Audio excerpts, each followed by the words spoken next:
TNTMTheShow presents Talking Nerdy December edition with your hosts, The Ambassador and Pablo Gunner. And we're here to talk nerdy to you about all the nerdy things that have happened for the month of December. Which is going to consist of Dan to Dan.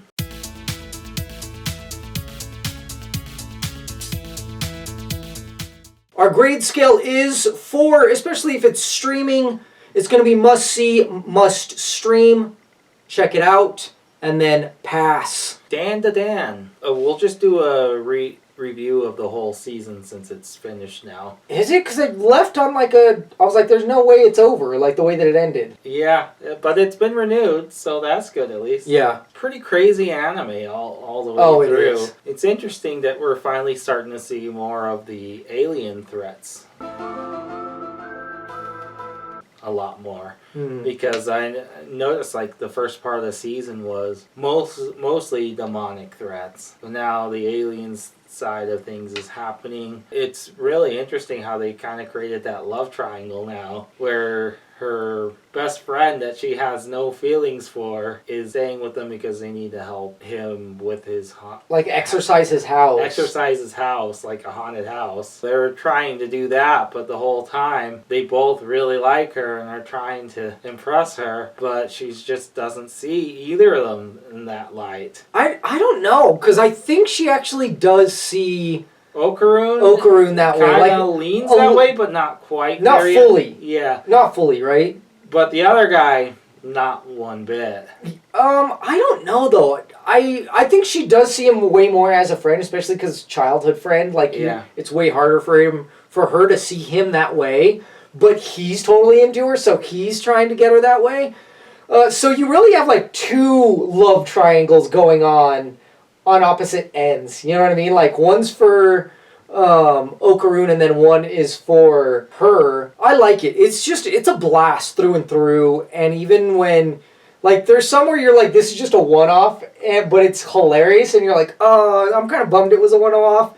But it can't be that easy to find his ball, you know? Yeah. But it's so interesting. And the way that they left it, I was like, there's no way this is the end of the season because it feels like it's the middle of a season. They didn't really leave it on a cliffhanger, you know what I mean? It is but it isn't, but you're just like, how are you going to leave it there?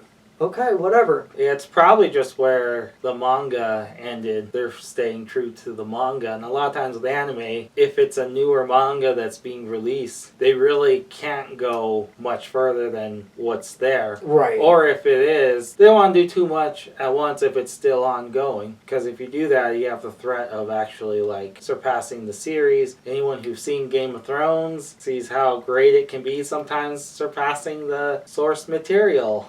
I think that's happened with anime as well, right? Didn't that happen with Naruto? And that's why, there's so much filler episodes or something like that? Or Naruto's just written that way, too? I don't know. I think it's probably a little bit of both. Yeah. Because those are kind of... I think early on that was a huge issue where, they were animating faster. They were getting the anime out faster than the manga. And so, they had to add a lot of filler and stuff. And it was, and it lowered the quality of the anime. Yeah, and you definitely don't want that. It makes sense why there's huge gaps between seasons. Well, sometimes.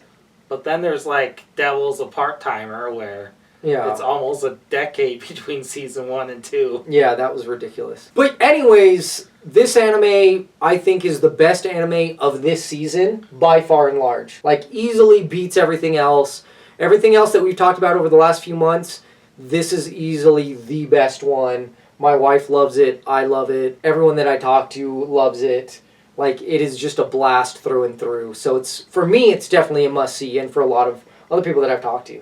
It's not my favorite one of the new ones that came out, but it's still a must-see and worth watching and something I was looking forward to. That is it for us. Obviously, we have our merch here, new merch. I got my Talking Nerdy to Me Sonic tee right here, and then we have Knuckles, we got Shadow, Tails, Shadow. I kind of wish I would have gotten Shadow because that one looks the coolest. But I was like, it's Sonic. It's Sonic. But you know, I think this was voiced by Keanu Reeves in the movie. I know. And it was so perfect. I haven't seen it. Otherwise, I probably would have gotten the Shadow. If you've played Sonic Adventure 2, yeah, they pretty much pulled the whole story from Sonic Adventure 2. Okay. I recommend it, but I got a pretty awesome shirt here. I got a Nerve shirt. It's an anime base from Neon Genesis Evangelion. Either you know it from the original series or you know it from the rebuild. Doesn't really matter which one. They're both really great to watch, and do recommend checking out either one of those. Yeah,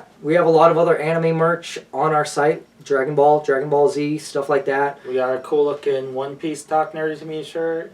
Yeah, and then, of course, all the stuff that came out this month. Lord of the Rings, Sonic, Doctor Who. You can check that out by going to TNTMTheShow.com and clicking on the store. Yes. And don't forget to like, comment, subscribe, and click that notification bell so you don't miss one of our videos. Our charity for the month for January is going to be Red Cross, as it is Blood Donation Month. Yeah, which seems to be like a pattern within a lot of what we reviewed, too. Mm-hmm. Right. With like Nosferatu, Dexter, and some of the other gory stuff you'd mentioned. That's it for us. Talk nerdy to me. Stay nerdy, planet Earth.